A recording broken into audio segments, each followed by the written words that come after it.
Hello everybody, this is just a wee video discussing like the 3 most important things that I learned in 2025 in the world of game development. And this is from my perspective of doing this pretty much full time for the last year. Had I started this year with those things listed up on the screen just now, I'd be in a much better position, but I'm just glad that I've learned them by now, so hopefully you can take 1 or 2 things from this video and it can help you along your game development path. So first of all, prototyping, prototype ideas first. Such an important thing, and it's in so many game development videos and tips and videos and whatever now. So many people are talking about prototyping, mentioning it, and I mean, with good reason, even though you might be getting bored hearing it by now.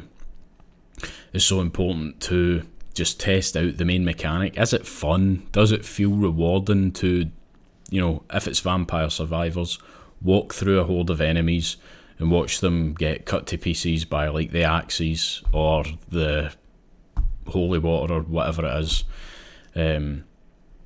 Keep it bare bones though, so if I'm prototyping Vampire Survivors, I'm doing that, but I'm not adding 20 different weapons. I'm going to add 1 or 2. Minimal graphics.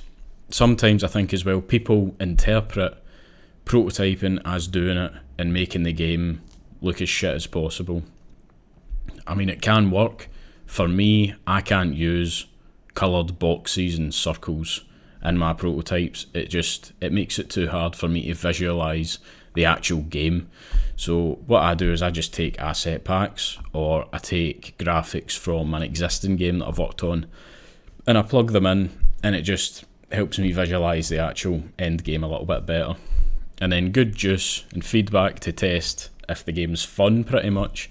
So things like particle systems, things like just having a bit of feedback. Again, like, because it's a prototype doesn't mean it has to be crappy and low effort and all the effort goes in the code to making the things. You can still make it look appealing, because you're probably going to want to show this prototype to at least a couple of people. I let family have a look at prototypes just to see what the general response is, and you still want it to be a wee bit juicy and give a bit of feedback. Designing the prototype feature list before anything else. So if I've got an idea for a game in my head and I want to prototype it to see if it's fun, I'm taking, and I get AI to help me write this feature list, by the way, I'm taking like the bare bones features of, like the main kind of input and actions. What is the player constantly going to be doing? So again, let's just go back to Vampire Survivors. I'm going to be putting in the movement. I'm going to be putting in the XP reward when you kill an enemy. I'm going to be putting in killing enemies, player health, things like that, and then maybe 1 or 2 weapons. Maybe you start with 1 and you can pick a second one up and you see if it's fun to expand your arsenal of weapons. And then the last one I do is I make sure I can do this prototype. For me, again, for doing it full time, 3 to 4 days tops, and that's usually like, it's not like a full day, but it's like if I start it at the start of the week and I do a wee bit here and there of development on it, I want to make sure that it's done at the very least by the end of the week, because I don't want to spend too much time prototyping something. It should be a quick, here it is. If it's crap or I don't want to continue with it, I throw it away. But if I want to expand upon it and flesh it out, then I can keep that prototype. So, number 2, design the trailer before designing the game. This was something that actually I only started doing a couple of months ago, so I've not really had the time to put it into action properly. I have been using this approach though, but part of my problem, and I think part of the problem with a lot of indies out there who have got a kind of development background, is we're so prone to thinking about game development as a dev and not as a customer.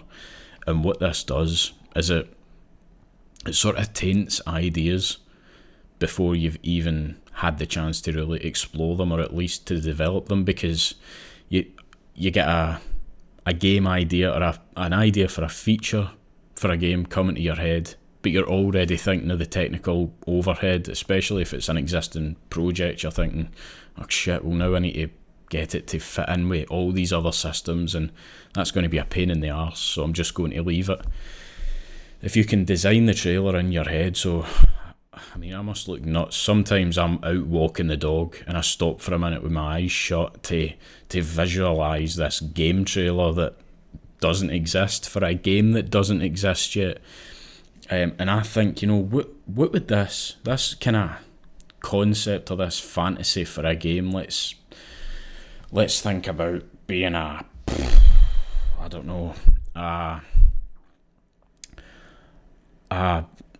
you're a blacksmith and you need to make these magical weapons for heroes that come into your shop, and they're going to go and slay this dungeon, and you're playing the role of the blacksmith in this game.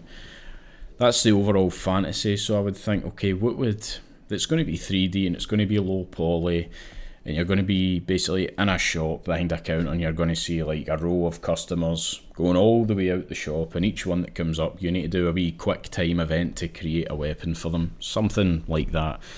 I would just visualise this trailer and what effects would need to be there, what kind of feedback would need to be in it, what actions, like how cool would it need to look, and what would it need to look like for me to watch that and go, wow, that's a game I want to play.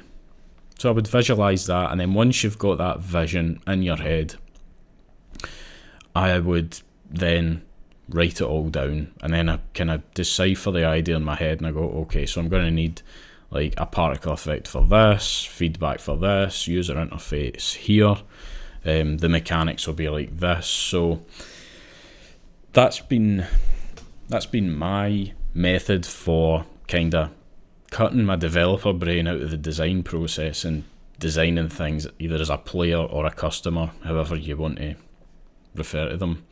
And then the last bullet point there is be as creative and as visual as possible.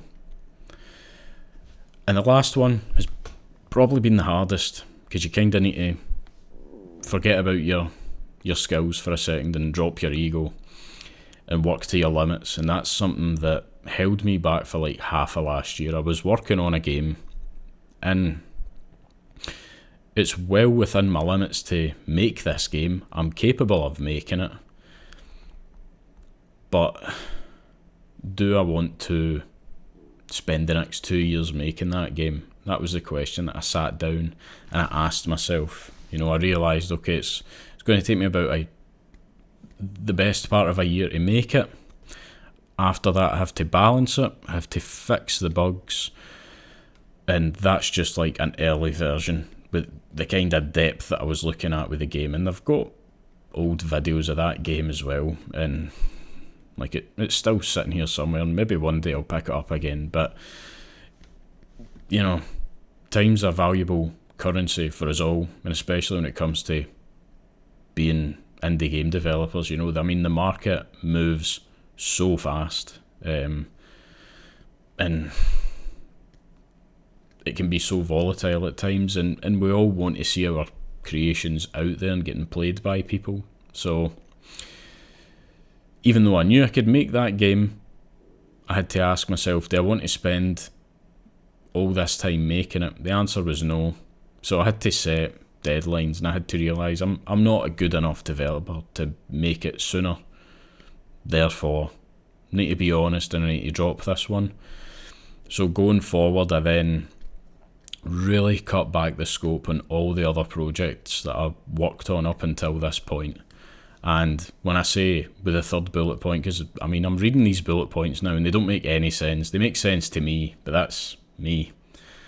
The third bullet point, I'm basically trying to say, make things easier than you think they are, because you'll overstretch. So if you think something's going to take you 6 months to make, it's probably going to take you about 10. And I've learned that even with the project I'm working on right now.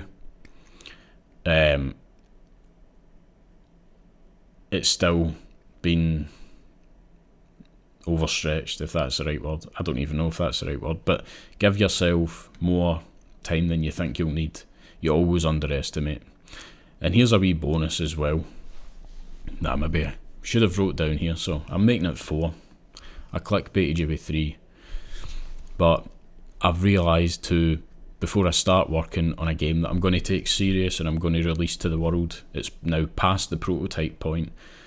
For me, and this is probably something I'll go in depth with in another video at some point, maybe, design absolutely everything that you need for the next version, if it's a demo or if it's a full release. So have everything on paper that you're going to do.